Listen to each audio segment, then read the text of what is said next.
Hi everyone, आज हम बात करने वाले हैं मैथ्स के एक और इम्पोर्टेंट चैप्टर फ्रैक्शन के बारे में, यानी भिन्न के बारे में। तो आप इस वीडियो को लास्ट तक जरूर देखें ताकि आप भिन्न को आसानी से समझ सकें।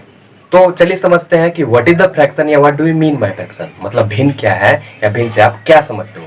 तो एक उदाहरण से समझने की कोशिश करेंगे। जैसे अभी आम का सीजन है तो आपके घर आम आता होगा, तो मान लो आम आया, ओके, सबके बीच बांटा गया आम और अब सिर्फ एक आम बचा है और अभी दो बच्चों को आम देना बाकी है, यानी दो बच्चे बचे हुए हैं और आम कितने हैं, एक।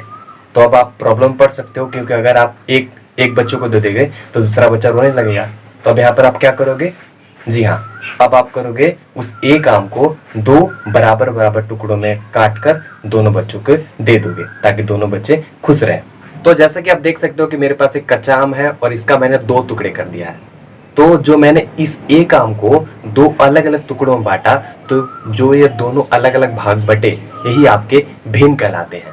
यानी जब भी हम किसी एक चीज को दो अलग अलग बराबर भागों में बांट देते हैं तो जो वे दोनों भाग बटे वे दोनों क्या कहलाते हैं, भिन्न कहलाते हैं। तो इस आम के मैंने जो दो आधा बराबर बराबर भागों में बांटा, तो इसका जो एक टुकड़ा है ये आपका कहलाता है न्यूमरेटर, NUMERATOR, न्यूमरेटर। इसका मतलब होता है अंश। और वहीं जो आपका दूसरा आधा वाला भाग है ये कहलाता है आपका डिनोमिनेटर, यानी हर। यानी जो इस भिन्न के दो अलग अलग भाग हैं उस एक भाग को हम बोलते हैं न्यूमरेटर, अंश, और वहीं दूसरे भाग को बोलते हैं हम डिनोमिनेटर, यानी हर। तो अब चलिए समझते हैं कि एक भिन्न को, एक फ्रैक्शन को लिखा कैसे जाता है। हमें यहाँ पर ये पता हो गया कि भिन्न का एक भाग जो है वो न्यूमरेटर यानी अंश कहलाता है और वहीं दूसरा भाग जो है डिनोमिनेटर यानी हर कहलाता है। लेकिन इनमें कुछ और एक चीज हमें जाननी जरूरी है कि जो आपका अंश और हर है इनको एक लाइन जो है डिवाइड करता है, यानी अलग अलग करता है, ये दोनों को बांट देता है। तो लाइन आपका हॉरिजॉन्टल लाइन होता है जिसको हम हिंदी में बोलते हैं बटा, या इंग्लिश में उसको हम बोलते हैं बाई। यानी उस लाइन के ऊपर नीचे जो है आपके अंश और हर लिखे जाते हैं। तो यहाँ पर आप गौर करिएगा कि ये इस तरह से आपका एक हॉरिजॉन्टल लाइन रहेगा, यानी एक क्षैतिज लाइन जो है आपका एक लेटा हुआ लाइन इस तरह से रहेगा और इसी लाइन के ऊपर और नीचे आपके अंश और हर लिखे जाएंगे। तो इस लाइन के जो हम ऊपर लिखेंगे हमेशा न्यूमरेटर को लिखेंगे, यानी अंश वहां पर हमेशा लिखा जाएगा, यानी ऊपर अंश। और वहीं इस हॉरिजॉन्टल लाइन के जो नीचे आप कोई भी संख्या लिखोगे तो वो एक हर के रूप में लिखा जाएगा, यानी एक डिनोमिनेटर, यानी हर, यानी अंश बटा हर। इस तरह से आप किसी भी संख्याओं को एक भिन्न के रूप में लिखते हैं।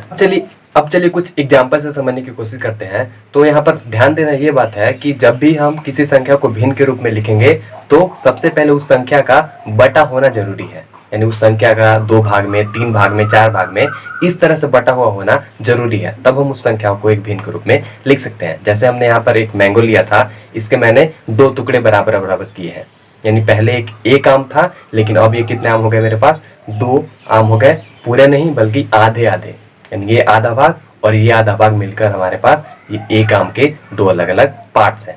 तो अब चलिए इसको हम भिन्न के रूप में कैसे लिख सकते हैं। तो यहाँ पर एक बात ध्यान देनी है कि सबसे पहले भिन्न को लिखने के लिए हम देखेंगे कि मेरे पास जो बटे हुए भाग है, यानी जो पार्ट्स मेरे पास बांटे गए हैं, दो भाग, तीन भाग, चार भाग, वो टोटल कितने हैं। तो यहाँ पर आप देख सकते हो कि मेरे पास जो आधा आधा भाग है वो कितने हैं, दो है। तो जो सबसे पहले आपको काम करना है कि जो बटे हुए भाग है उसको काउंट कर लेना है कि टोटल कितना है।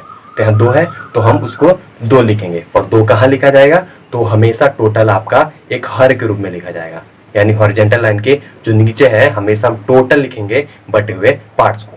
यानी टोटल है, हम मेरे पास यहाँ पर लाइन खींचेंगे, टोटल है मेरे पास कितना है, 2, तो हमने क्या लिखा, 2। तो अब हम यहाँ पर जो ये मेरे पास आधे आधे दो पार्ट्स हैं इसमें का एक पार्ट्स को लेते हैं, यानी दो पार्ट में से एक पार्ट को। तो इसको हम कैसे लिखेंगे, पहले तो टोटल हम दो कहाँ लिखे, नीचे। अब एक पार्ट्स को ले रहे हैं तो जो एक के बारे में बात हो रही है वो एक कहाँ लिखा जाएगा, वो अंश के रूप में लिखा जाएगा, यानी एक हम ऊपर इस तरह से लिखेंगे, यानी इसको पढ़ेंगे हम 1/2 या 1/2। ये होगा आपका आधा, यानी जो दो टुकड़े हैं उसमें से एक भाग, ये जो मेरे पास दो टुकड़े हैं ना इसमें का एक भाग के बारे में बात हो रहा है, ये हमने लिख दिया।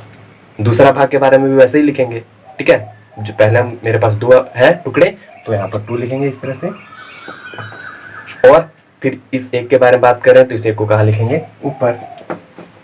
ये भी हो गया मेरे पास 1/2, यानी मैंने दोनों टुकड़े को जो है आधा आधा करके लिख दिया यहाँ पर 1/2 1/2। ये मेरे पास दोनों टुकड़े का भिन्न हो गया। और अगर हम इसी दोनों आधा आधा भाग को जोड़े, दोनों आधा आधा भाग के आम को पार्ट्स को जोड़ देंगे तो एक आम बन जाएगा वापस से। ओके, तो इसी तरह से आपको किसी भी अलग अलग जो पार्ट्स बटे हुए हैं उनको आप भिन्न के रूप में लिख सकते हो। कुछ और एग्जाम्पल लिखते हैं। मान लो मेरे पास एक बॉक्स है इस तरह का बड़ा सा, और इसमें अलग अलग इसके भी पार्ट्स हैं 1 2 3 4 5। मान लो 5 फिर 6 हो गया, इसके 6 अलग अलग पार्ट्स हैं, और इसमें से कितने, मान लो 2 फिल किए हुए हैं, यानी 2 भरे गए हैं। अब आपसे पूछ रहा है कि इसको आप भिन्न के रूप में लिखो, तो इजी आप लिख सकते हो। अभी तुरंत मैंने बताया कि हम भिन्न उसी को लिखेंगे जो अलग अलग पार्ट्स में डिवाइड हुआ है। अब कैसे लिखेंगे, सबसे पहले देखेंगे कि वो कितने पार्ट्स में बटा हुआ है। यहाँ पर आप देख सकते हो 1 2 3 4 5 6, यानी ये 6 भागों में बटा हुआ है। तो उस टोटल 6 को हम कहाँ लिखेंगे, हर के रूप में लिखेंगे। हमेशा हम टोटल को कहाँ लिखेंगे, हर के रूप में, यानी हॉरिजॉन्टल लाइन बटा मेरा और इस तरह से नीचे 6। अब यहाँ पर देखेंगे कि किसके बारे में हमें बात करनी है, खाली के बारे में बात कर रहा है या भरा हुआ के बारे में बात कर रहा है। तो यहाँ पर आप देखोगे कि मान लीजिए आपको भरा हुआ पूछ रहा है कि भरा हुआ बताओ कि वो कितने हैं, यानी 6 में से वो कितने हैं। तो आप देख सकते हो 6 में से 2 भाग जो है वो आपका भरा हुआ है। तो इस 2 भाग को हम कहाँ लिखेंगे, तो ये हमारा अंश के रूप में उसको लिखेंगे। उसी तरह से अगर हम खाली भाग के बारे में बात करते हैं, यानी भरा वाला भाग को मत बताओ, तुम खाली भाग के बताओ, तो ये हमारे पास 4 है, तो इसको हम कहाँ लिखते, इस तरह से 4/6। उसी तरह से 2 में और अगर मान लो 3 भरा हुआ है इस तरह से, तो अब लिखते हैं यहाँ पर 3/6। अब यहाँ पर मान लो 3 खाली है, तो इसको भी लिखेंगे किस तरह से, 3/6। तो इस तरह से आप किसी भी अलग अलग पार्ट्स को एक भिन्न के रूप में लिख सकते हो। तो मुझे उम्मीद है कि आपको समझ आ चुका होगा कि आखिर ये भिन्न है क्या, आखिर भिन्न कहते किसको है। तो आपको बस इसको बार बार रिवाइज करना है ताकि आप पूरी तरह से इसको समझ सको। मिलते हैं नेक्स्ट वीडियो में फ्रैक्शन के पार्ट्स के साथ, यानी भिन्न भी कई तरह के होते हैं, उनको हम नेक्स्ट वीडियो में अच्छी तरह से पढ़ने की कोशिश करेंगे। तो ये है आपके आज के होमवर्क, जिसमें आपको भरे हुए भाग और खाली भाग को एक भिन्न के रूप में लिखना है। वहीं दूसरे में आपको जो फ्रैक्शन जो भिन्न लिखा हुआ है उतना भाग आपको भरना है।